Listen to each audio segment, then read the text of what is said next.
자, 오늘 우리 같이 은혜 받으실 하나님의 말씀은 사도행전 3장입니다. 사도행전 3장 1절서부터 10절까지의 말씀이 되겠습니다. 사도행전 3장 1절부터 10절 10절의 말씀인데 우리 교독을 하겠습니다. 교독 같이 이렇게 나눠 짧으니까 우리 교독을 제가 읽고 여러분 읽고 마지막 절은 같이 읽도록 하겠습니다. 제가 먼저 읽겠습니다. 제9시 기도 시간에 베드로와 요한이 성전에 올라갈새 나면서 못 걷게 된 이를 사람들이 메고 오니 이는 성전에 들어가는 사람들에게 구걸하기 위하여 날마다 미문의 성전에 그가 베드로와 요한이 성전에 들어가려 함을 보고 구걸하거늘 베드로와 요한과 더불어 주목하여 이르되 우리를 보라 하니 그가 그들에게서 무엇을 얻을까 하여 바라보거늘 베드로가 이르되 은과 금은 내게 없거니와 내게 있는 이것을 내게 주노니 나사렛 예수 그리스도 이름으로 일어나 걸으라 하고 오른손을 잡아 일으키니 발과 발목이 곧 힘을 얻고 뛰어 서서 걸으며 그들과 함께 성전으로 들어가면서 걷기도 하고 뛰기도 하며 하나님을 찬송하니 모든 백성이 그 걷는 것과 하나님을 찬송함을 보고 다같이 그가 본래 성전 미문에 앉아 구걸하던 사람인 줄 알고 그에게 일어난 일을 인하여 심히 놀라게 여기며 놀라니라. 아멘. 자, 오늘 말씀을 전하실 오늘 목사님은 신약학 박사님이십니다. 서울신대에서 지금 후학을 또 가르치고 계시는데 또 개인적으로 제가 이번에 박사 논문 지도 선생님이십니다. 그러니까 제 선생님입니다.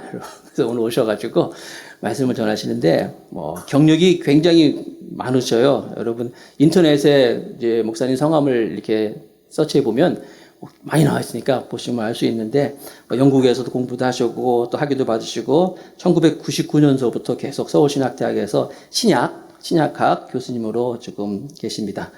학생처장과 또 기획처장과 여러 가지 신학 전문대학원 원장님도 역임하시고 또 신약학회 회장님도 역임하시고 하여튼 참 훌륭한 목사님이시거든요. 오늘 이렇게 특별히 더 감사하기 위해 오셔서 또 말씀을 전해주시는데 오늘 여러분 은혜 많이 받으시기 바라겠습니다.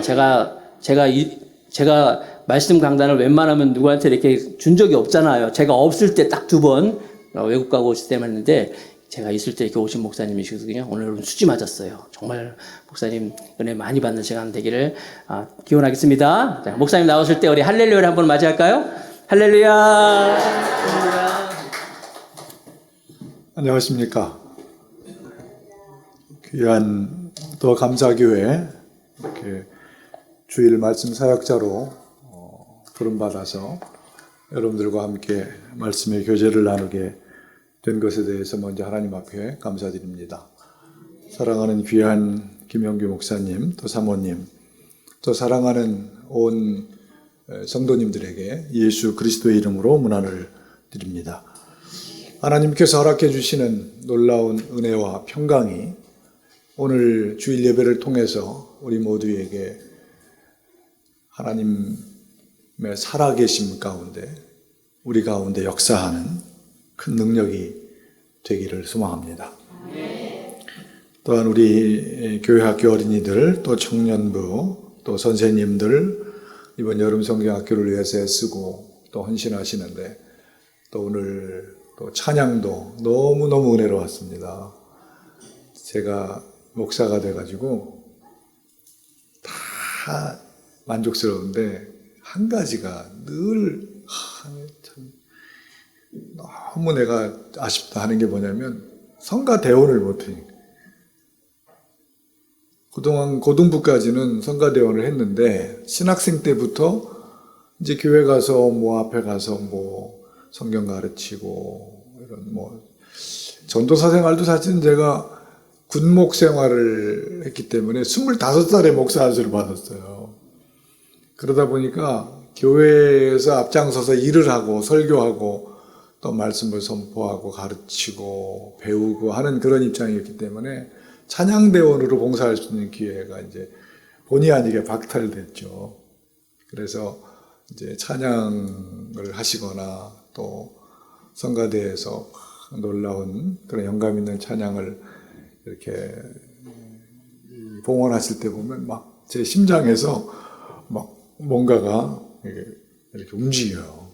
그래서 오늘도 우리 찬양팀이 정말로 영감 있는 그런 귀한 찬양을 인도해 주셔서 참으로 감사드리고 큰 은혜가 되었습니다. 진심으로 감사드리고요.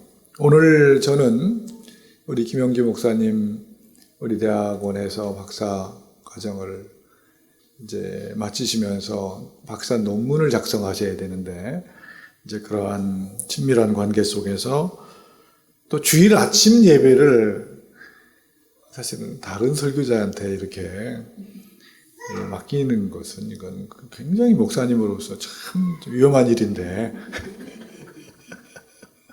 저한테 특별한 기회를 주셔서 제가 기도하면서 우리 더 감사교회가 개척된 지가 2년 정도 된다고 그러는데 우리 성도님들하고 어떤 말씀을 나눌까. 그래서 사도행전에 가서 교회의 형성기, 그러니까 최초의 교회의 모습, 또 그들은 어떤 사람들이었는가, 또 그들은 무엇을 위한 존재들이었는가 하는 것을 한번 질문하고 또 그 말씀이 우리에게 주는 그 힘을 또 은혜를 함께 나눴으면 좋겠다. 그런 감동이 되었습니다. 그래서 오늘 사도행전 3장에 보면 이제 베드로와 요한이라고 하는 초기 교회, 초대교회, 우리 소위 이제 초기 기독교 공동체의 첫 번째 등장 인물들입니다. 사실은 사도행전이라고 하는 이 문서가 기록된 거는 뭐 AD 1세기 후반부로 가겠습니다만은 이 장면의 묘사는 30년대 어간이죠. 그러니까 예수님의 부활과 승천 이후에 이제 교회가 탄생하게 되는데 이제 그 어간에 있었던 일이죠. 그래서 초대교회의 출발이 어떤 모습이었는가? 그러니까 우리 더감사교회가 꿈꾸는 세계가 있지 않습니까? 오늘 제가 보니까 말씀과 성령으로 행복과 자유를 누린다. 제가 제일 좋아하는 단어만 다 있어요. 아주 중요한 개념이거든요. 우리가 행복과 자유를 누린다. 구원이라고 하는 게 그냥 이데아의 세계 속에만 있어서는 안 되죠. 그 상상 속에만 있어서는 안 되는 거예요. 그것은 그야말로 우리 젊은 친구들 얘기하는 대로 레알이 돼야죠. 레알. 현실이 돼야 돼요. 그러니까 리얼리티가 돼야 된다고. 그래서 그것이 경험되고 그것이 내 것이 되고 그것이 내 삶 속에서 작동이 되고 구동되고 체현이 돼야 된다 하는 거죠. 그래서 초대교회의 베드로와 요한이라고 하는 그 두 대표자를 통해서 어떤 일이 벌어지고 있느냐 하는 거예요. 그래서 여기서 이제 가장 중요하게 우리가 말씀을 묵상할 때 봐야 될 것이 교회는 성령의 공동체였다. 우리는 너무나 잘 아는 거잖아요. 근데 그러면 성령의 공동체라고 하는 것은 어떤 과정에서 형성이 된 거냐 했을 때 누가복음 24장 49절로 이제 가보면 예수님께서 승천하시기 전에 부활하신 다음에 승천하시기 전에 제자들에게 그렇게 말씀하시죠. 너희는 예루살렘 성, 이 성에 머물러 있어야 되는데 하나님께서 약속하신 것을 통해서 너희가 옷이 입혀질 때까지, 그러니까 하나님의 능력으로 너희가 옷을 입을 거다 이거예요. 그러니까 그러니까 신적 수동태죠. 하나님이 너희들에게 옷을 입혀주실 거다 이거지. 디바인 패시브예요. 하나님이 우리한테 입혀주는 거예요. 그러니까 이제 능력으로 우리가 하나님께서 주시는 능력의 옷을 입을 때까지 이 예루살렘 성에 머물러 있어라 이런 소리죠. 이제 그렇게 약속을 하세요. 그리고는 누가복음 24장은 누가복음의 마지막 장이죠. 그리고 나서 누가복음의 속편인 사도행전이 되는 거죠. 근데 이제 거기 신약성경에 보면 요한복음이 중간에 껴가지고 누가복음을 읽고 요한복음을 읽어야 된다고 착각을 하죠. 근데 원래는 누가복음을 읽고는 사도행전을 읽으셔야 돼요. 그래야만 누가복음의 모든 이야기가 제대로 해명이 되는 거예요. 그러면 누가복음에서 예수님이 부활하시고 승천하시는 장면은 곧바로 이어지는 것 같은데 왜 사도행전에 오면 예수님이 40일 동안 여기 머물러 계셨냐? 그 다음에 오순절 때 성령이 왜 체험되느냐, 경험되느냐, 임재하느냐 질문이 생기죠. 근데 이제 그거는 우리가 1세기에 가장 중요한 그 문서 작업을 할 때 두루마리라는 게 있어요. 스크롤이라는 게 있어요. 이 두루마리라고 하는 걸 통해서 가장 장문의 이 작품을 쓸 때 대개 한 18,500에서 19,000 단어를 쓸 수가 있어요. 그 당시 표기에, 표기법에 의해서. 그러면 이게 누가복음하고 사도행전에 단어를 세보니까 18,500에서 18,700 정도 되는 거예요. 그러니까 가장 최고급의 두루마리를 통해서 누가복음을 통해서 예수님에 관한 이야기를 쓰는 거고 또 예수님의 가르침을 통해서 형성된 교회, 제자 그룹이 어떻게 그 하나님의 나라를 증언하고 예수의 이름을 선포했는가. 소위 교회의 이야기를 사도행전에 쓰는 거죠. 그렇기 때문에 그러한 어마어마한 작업을 할 때 데오빌로라고 하는 사람이 재정적인 서포트를 해주는 거예요. 그러니까 데오빌로에게 누가가 헌정을 하죠. 그죠? 예, 제 성경에만 써 있는 것 같아요. 반응을 아무리 그래도 제가 하는 말은 대충 공감해 주시면 좋겠어요. 아무리 여러분 성경에 없더라도. 여러분 성경책에도 있어요. 누가복음 1장 1절부터 4절에 누가의 서문이 있습니다. 그다음 사도행전 1장 1절부터 3절에도 있어요. 거기 보면 이제 데오빌로라고 하는 사람이 이름이 나옵니다. 왜 데오빌로라는 사람 도대체 누군지도 모르겠는데 왜 나오냐 이거지 거기에. 근데 그 당시에는 그렇게 두루마리가 비싼 거예요. 그러니까 예수님 누가복음 4장에 보면 나사렛 회당에서 나가서 대표 독자로 두루마리를 펴서 읽죠. 예수님이. 그것도 제 성경만 있나? 근데 왜 그렇게 했어요? 그거는 그 당시에는 두루마리가 비싸니까 개인 소장이 안 되는 거예요. 그래서 사도행전에 보면 빌립이라고 하는 사람이 어디 광야로 가서 성령께서 광야로 가라. 거기는 광야라. 하고 대신에 에덴모스. 가보니까 거기에 누가 마차우에서 수레에서 뭘 읽는데 보니까 두루마리를 쫙 읽는 거예요. 그쵸? 그 누구예요? 이디오피아 네시죠. 그 사람은 왜 두루마리를 갖고 있어요? 그 높은 사람이에요, 그 사람은. 우리나라로 치면 한국은행 총재 정도 되는 사람인 거예요. 그 나라의 소위 그 누비아라고 하는 킹덤, 왕국에 재무 담당을 하는 고위급 인사인 거예요. 거기는 간다게, 여자가 통치하는 거예요. 간다게는 여왕을 얘기하는 거예요. 여왕의 이름이 간다게가 아니고 여왕인 간다게 이렇게 번역이 돼 있죠. 우리 성경에 보면. 근데 그 간다게라는 말이 퀸이에요. 퀸. 그러니까 그 나라는 그 킹덤은 여성만 통치자가 돼. 그러니까 남자들이 소위 그 내시 환관 그룹이 옆에서 왕을 보좌해 주는 거예요. 근데 그걸 상당히 재무 담당에 굉장히 높은 사람인 거예요. 그러니까 자기가 자기 재정적인 게 있잖아. 소유권이 있잖아요. 그러니까 자기 마차에 두루마리를 갖고 다닐 정도로 부자인 것이다. 이제 이렇게 구분이 되는 거예요. 그러니까 나사렛 촌동네, 예수님 살던 촌동네는 한 200명밖에 살지 않는 아주 총구석지거든. 가난뱅이들만 사는 거야. 시골에. 그러니까 거기는 성경을 읽는다 그러면 회당이나 가서 그냥 거기 있는 거, 그거 펴서 읽는 거야. 다른 사람은 다 뭐야? 듣는 거야. 그 초대교회에도 보면 대개 두루마리를 이게 개인이 다 소장할 수 없기 때문에 성경을 읽는 사람들은 다 뭐냐면 청중이 되는 거야. 독자가 아니고. 그러니까 누가 써서 두루마리를 보내면 그 두루마리를 펴서 대표 독자가 읽고 다른 성도들은 다 그것을 듣는 것이다. 그 독자가 아니고 1세기의 초대교회 성도들은 다 청중이었다 하는 거죠.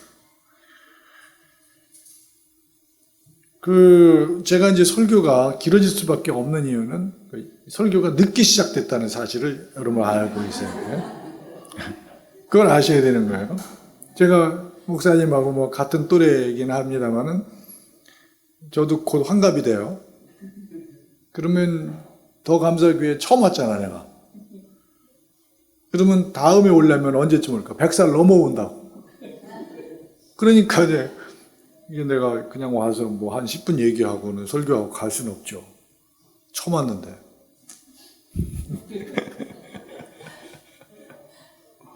이제 이런저런 두런두런 이 배경과 이런 얘기를 하다 보면 시간이 너무 많이 가요. 이게 성서학자들은 설교를 할 때요, 굉장히 힘들어. 한 2시간 정도 해야 이게 그 배경과 이런 것들을 다 연결해서 설명을 해드리고 싶은데 그게 다 못하니까. 네. 그러니까 이제 지금 제가 아까 누가복음 24장 49절을 왜 얘기했느냐? 여러분 이렇게 보세요. 손가락 이렇게 한번 해보세요. 손가락 이렇게 고리죠, 고리. 그죠? 여러분 이제 결혼하시고 여기 예쁜 부부들이 많이 계시네. 젊은 층들이. 그 반지를 껴주잖아요. 저는 제 몸이 차가워가지고 반지를 끼지 말래요. 닥터가. 그래서 빼놓고 다녀요. 근데 이 반지를 이렇게 끼잖아요. 그럼 반지는 이 반지의 특성이 뭐냐면 동그랗다는 거예요. 그죠?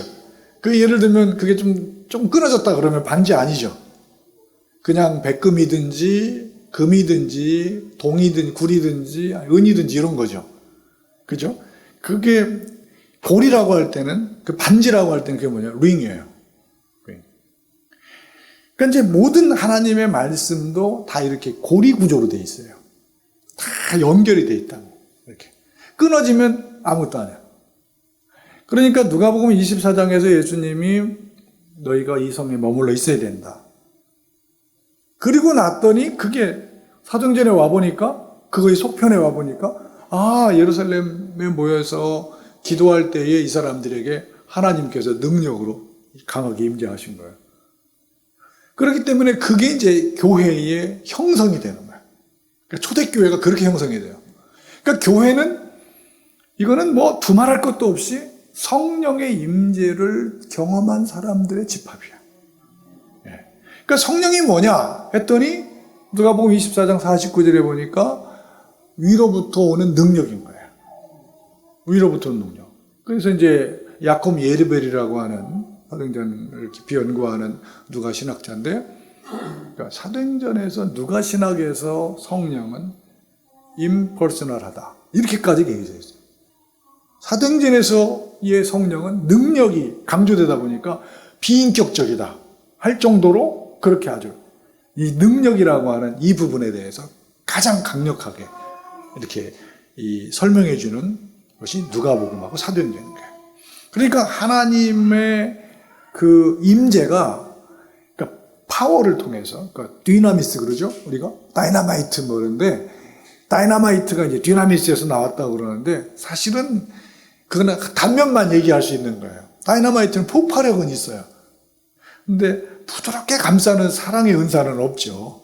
다이나마이트 가지고 내가 너 이걸 터뜨려서 사랑해 줄게 이런 거죠. 말이 안 되지. 그러니까 디나미스라고 하는 이 단어가 다이나마이트하고 연결되는 것은 제가 볼 때는 단어 해석의 오류예요. 오류예요, 그거는. 왜? 그러니까 성령의 은사 가운데 사랑도 엄청 크거든요. 그죠? 그러니까 성령께서 주시는 사랑의 은사가 있는데 그때는 다이나마이트가 아니지, 그건.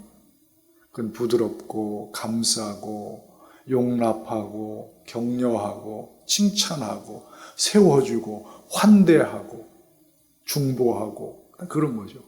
그죠? 그렇기 때문에 이 디나미스라고 하는 이 속성을 다이나마이트와 같은 것으로 이해하는 것은 제가 볼 때는 성경에서의 그 중요한 맥락을 하나 놓치는 건 된다. 근데 아무튼 초대교회라고 하는 이 교회는 성령의 임재를 통해서 형성이 됐다 그러니까 성령과 연결되지 않는 교회는 교회일 수 없다. 그러니까 교회는 또 그리스도의 몸인데 이 몸을 구성하고 있는 우리 한 사람 한 사람도 성령의 강력한 임재를 통해서 내가 하나님께서 주시는 능력을 내가 공급받지 않으면 나는 그 성령의 공동체를 구성하는 사람으로서 온전해질 수 없는 거기 때문에 우리가 한 사람의 성도다 했을 때 우리는 하나님의 그 성령의 임재를 체험하기 위해서 정말로 간구하며 또 말씀을 통해서 하나님을 사모하며 하나님과의 깊은 교제에 참여함으로써 그 성령의 임재를 우리가 누리고 제공받아야 되는 것이다 하는 거죠. 사실 요새 이 교회 그러면요, 교회처럼 참 복잡한 데가 없어요. 그죠? 요새 이제 한국 교회가 모든 매스컴에서 세상으로부터 공격을 받는 제1 대상이에요. 지금 세상은 교회를 넘어뜨리려고 어마어마하게 공격을 해요. 이단뿐만이 아니에요. 매스컴 말할 것도 없어요.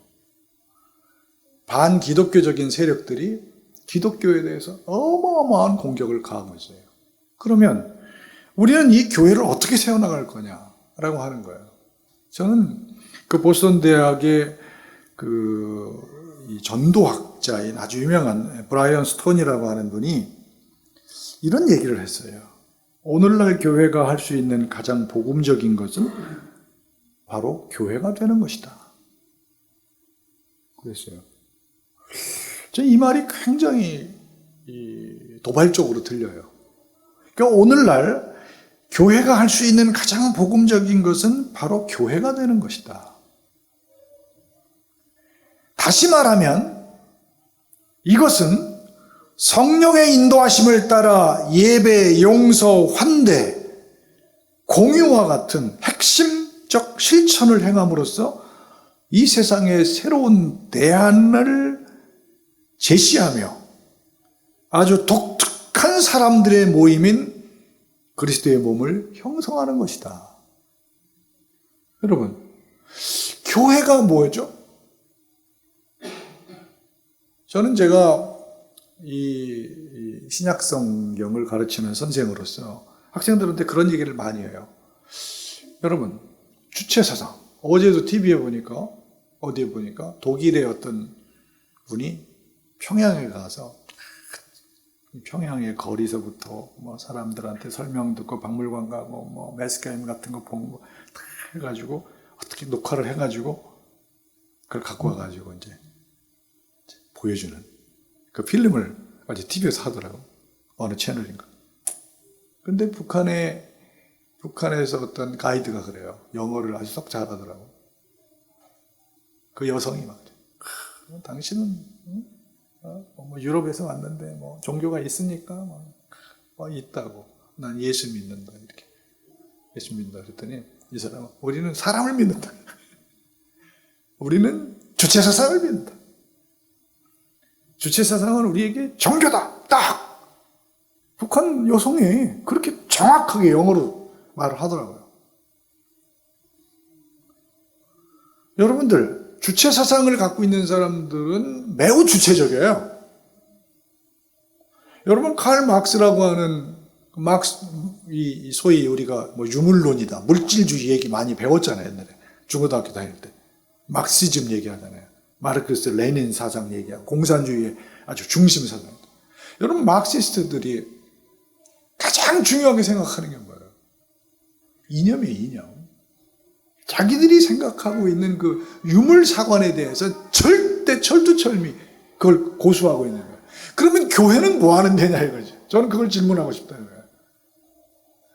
교회는 하나님의 능력을 통해서 성령이 임재하고 또 그 성령의 공급을 통해서 성령의 임재를 통해서 성령을 따라서 능력을 부여받은 사람들이 우리의 구원자이신 예수 그리스도의 이름으로 모여서 하나님을 예배하고 하나님의 뜻을 증거하고 또 복음을 통해서 이 땅을 자유롭게 하고 구원받게 하는 사람들의 모임이 교회고, 그 일을 가장 주체적으로 감당해야 될 곳이 교회인 것이다. 그러니까 교회에 모이면 우리는 예배를 드려야 되고, 교회에 모이면 우리는 성령 안에서 교제를 해야 되고, 또 교회에 모이면 우리는 정말로 서로가 서로에게 환대를 해야 되고, 또 함께 할 수 있는 기도의 제목을 가지고 중보하면서 나에 머물지 않고 상대에 대한 관심의 폭을 넓혀가는 거지. 마틴 루터 그런 말 했거든요. 자기 안에 있는 사람은 그리스도인이 아니라 이래요. 이 지평이 계속해서 확대돼야 된다. 자꾸 지평이 열려져서 타자를 내 안으로, 또 내가 그 타자 속으로 들어가는 거야. 이거의 긴밀한 소통의 관계가 그리스도인이죠. 과연 그런 모습의 교회가 얼마나 있을까? 교회가 규모가 커지면, 재정이 많아지면, 교회의 권력이 세지면 어떤 문제들이 생기는지 우리 너무나 많이 알잖아요. 저는 우리 목사님 저를 사랑함으로 제가 무슨 일을 했다, 무슨 일을 아까 소개해 주셨는데 감사한데, 전 솔직히 제가 제일 듣고 싶은 거는 예수님을 가장 사랑하는 선생이다. 그런 말 듣고 싶어요, 진짜. 예수님의 말씀대로 학생들을 사랑하고 제자들을 위해서 정말로 풍성함으로 꼴을 나눠주고, 좀 욕먹고, 발표도 그런 거보다는 그런 것에 연연하지 않고, 정말로 주님을 잘 닮아서 십자가를 지고, 그 주님께서 지신 십자가와는 비교도 안 되는 거죠. 그러니까 주님이 주신 그 십자가를 지는 삶, 그러니까 십자가를 내 삶에서 내가 그 십자가의 모습을 형성시켜 나간다. 그러니까 미국의 신학자 마이클 고먼이라고 하는 사람은 그걸 뭐라고 표현했냐면 크루시포머티. 그러니까 십자가의 처형을 크루시픽션 이렇게 얘기하죠. 십자가에 달리는 걸 크루시파인데, 그 크루시라고 하는 거에다가 그 두 가지를 이렇게 결합을 시켜가지고 아주 바울 연구자로서 아주 탁월하신 분이거든요. 그러니까 그리스도인의 삶이라고 하는 것은 바로 십자가의 삶을 내 삶으로 재형성시키는 것이다. 맞는 거죠. 맞는 거예요. 그러니까 교회는 바로 그런 것이다 하는 거지. 이제 사도행전 3장 1절로 이제 왔어. 이제부터 이제 사도행전 3장을 이제 우리 조금 볼 수 있어요.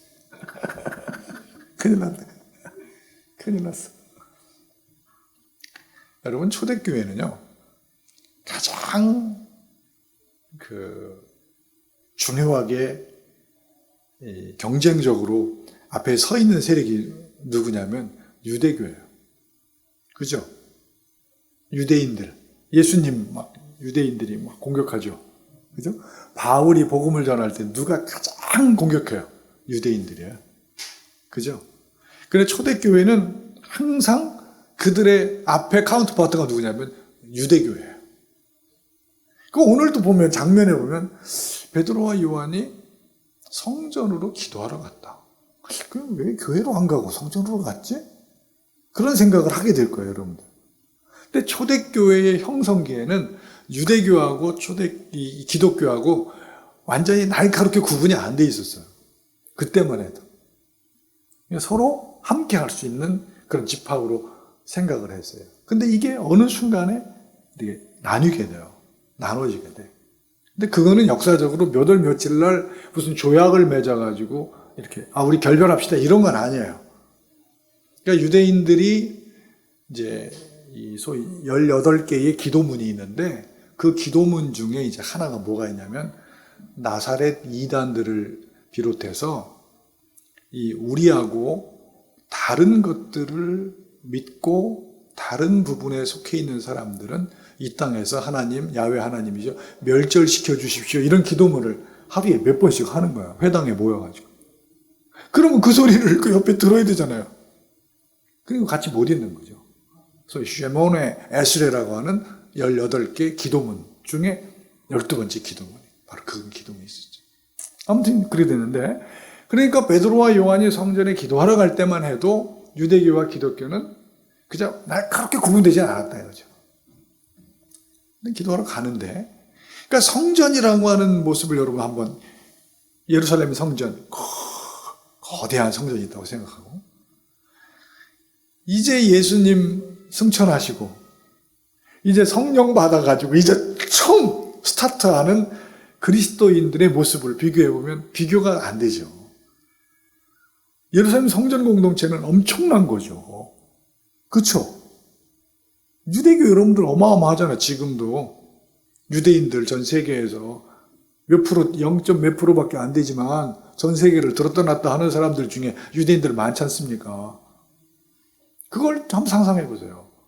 그럼 예루살렘 성전, 위대한 성전이 있다. 베드로와 요한은 지금 아무것도 가진 것도 없는 사람들이고 그저 성령 받았다라고 하는 초대교회의 그런 대표적인 사람들인 거예요. 근데 그게 비교가 되고 있다. 그런데 거기 가다 보니까 장애인 한 사람이 거기에 앉아 있어요. 구걸을 하고 있어요. 이 사람이 사장에 가보면 낳은 사람이 한 40여 세쯤 됐더라 이렇게 돼 있어요. 그러니까 40여 세가 됐다는 얘기는 그의 인생의 광야 여정이 이제 예수의 이름으로 종결됐다 이 소리죠. 나이가 뭐가 필요하겠어요. 근데 그 나이가 굳이 나온단 말이에요. 성경에 표기가 돼 있어요. 그러니까 40년의 광야 여정이 이제 예수의 이름으로 종결되는 사건이 벌어지는 거예요.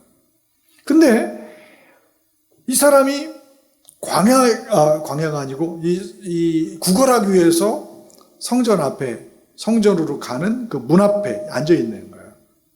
문이 몇 개가 있는데 그 중에 하나가 있죠. 청동으로 된 아주 아름다운 문 있는 거예요.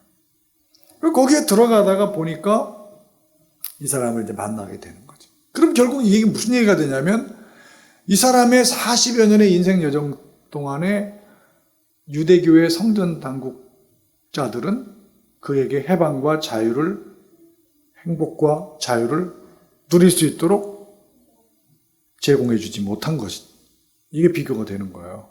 이걸 비교할 수 있어야 돼요, 지금 우리가. 이 본문을 읽으면서. 그러니까 베드로와 요한은 아무것도 가진 것도 없지만 성령의 능력을 공급받았다라고 하는 것, 그거 하나예요. 그 다음에 예수님의 이름을 갖고 있다고 하는 거예요. 그러니까 성전은 어마무시한 종교 권력의 상징이죠. 전 세계 유대인들이 거기에다가 종교세를 보내고 성전세를 보내고 와서 제사를 지내면서 그 성전 주변의 계곡은 완전히 피들이 그냥 넘쳐나죠. 그 동물들 제사 지낸 것 다 제사장들 몫이에요. 돈이 어마어마한 거예요. 예루살렘 성전은 늘 차고 넘쳐.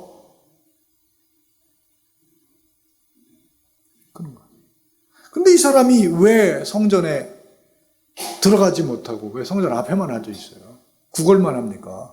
왜? 왜 그럴까요? 왜 그렇죠? 여러분, 유대교의 철저한 정결 규범 때문에 그런 거예요. 너는 부정하다. 왜? 불완전하니까. 너는 더럽다.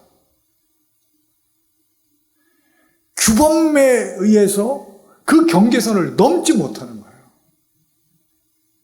경계선을 넘지 못해요.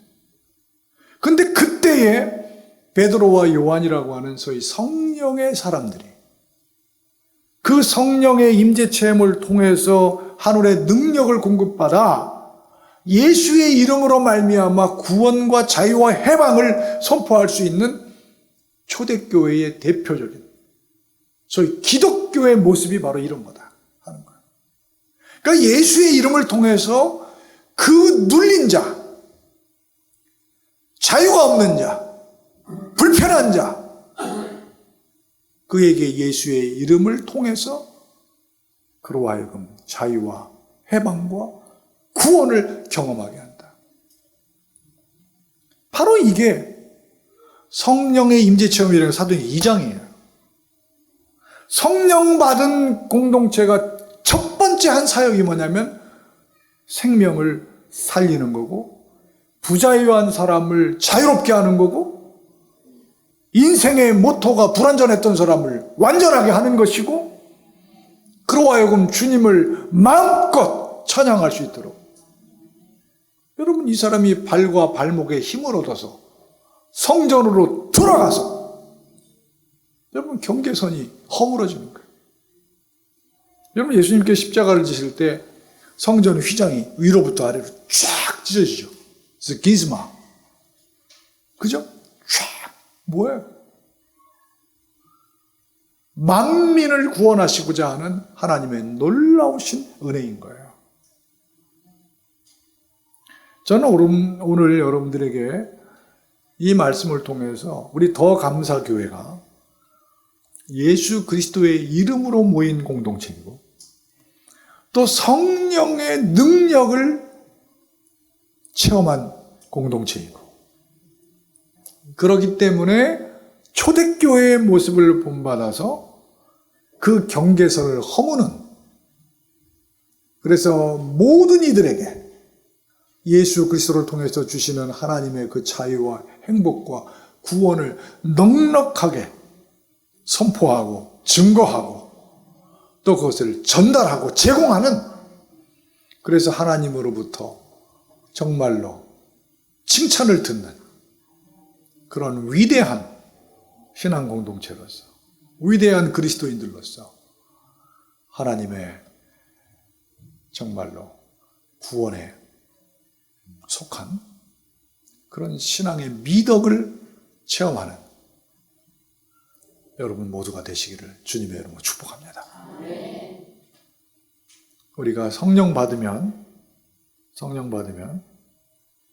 제일 먼저 뭘 합니까? 여러분 생각 속에 한번, 성령 받으면 우리 김 목사님도 분명히 방언 잘하실 거예요. 여러분 방언 잘하시죠? 성령 받으면 초대교회는 뭘 했죠? 방언하지 말라는 게 아니에요. 방언도 하셔야 돼. 왜? 성령께서 주시는 큰 은사니까. 그런데 그 은사를 통해서 내가 변화가 돼야 돼.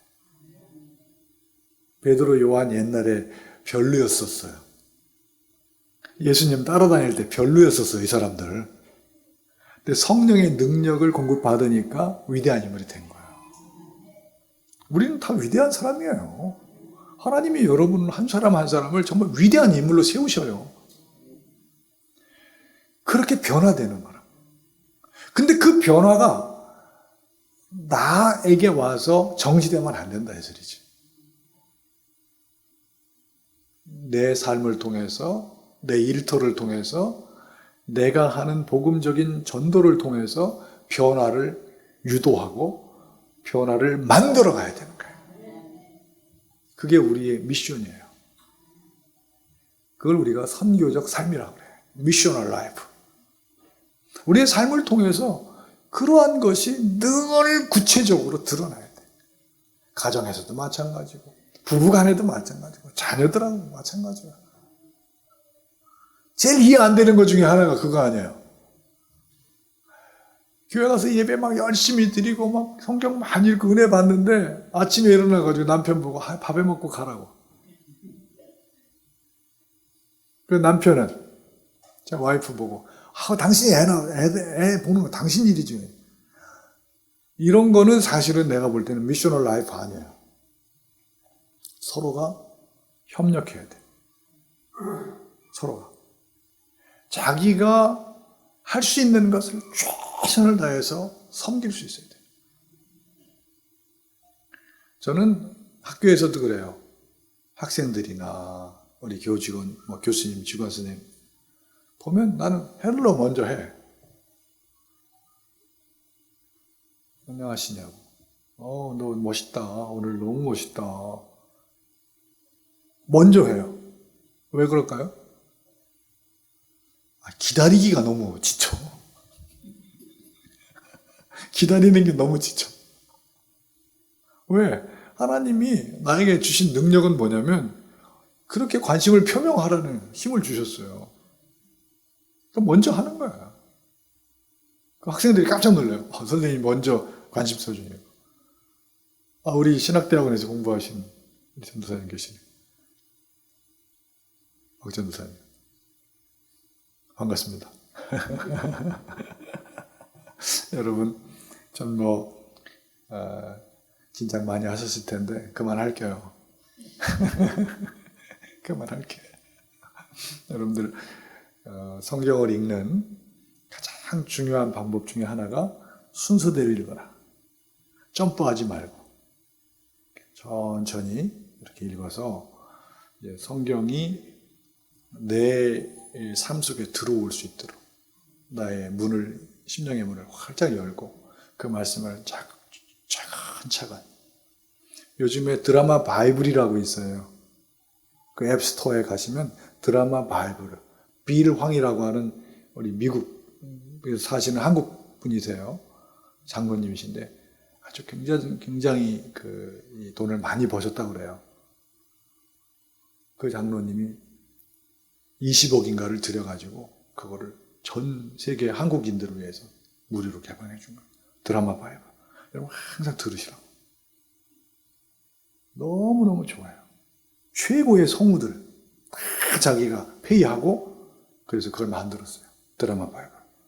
여러분 드라마 바이블 열심히 들으시고 또 그 말씀대로 내가 사시고 그래서 그 말씀이 내 삶의 동력이 되고 그래서 하나님이 주시는 그런 능력이 내 삶을 통해서 아주 자유롭게 구동이 될 수 있도록.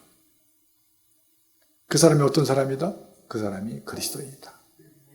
그런 사람들의 모임이 성령의 공동체다. 우리 사랑하는 김영기 목사님, 또 사모님, 우리 성도님들 정말로 이런 아름다운 신앙의 공동체 정말로 너무너무 멋있어요. 너무 멋있어요. 여러분들을 이 더 감사교회의 사역을 통해서 정말 하나님이 기뻐하시는 그런 위대한 비전들이 하나하나 차근차근 연그러져 가고 성취될 수 있기를 소망합니다. 여러분들의 삶 가운데 주님이 주시는 놀라운 은혜와 평강이 늘 넘치기를 다시 한번 축복합니다. 오늘 여러분들과 함께 귀한 말씀 나눌 수 있게 돼서 참으로 영광스럽고 감사합니다. 늘 승리하시기를 바랍니다. 감사합니다.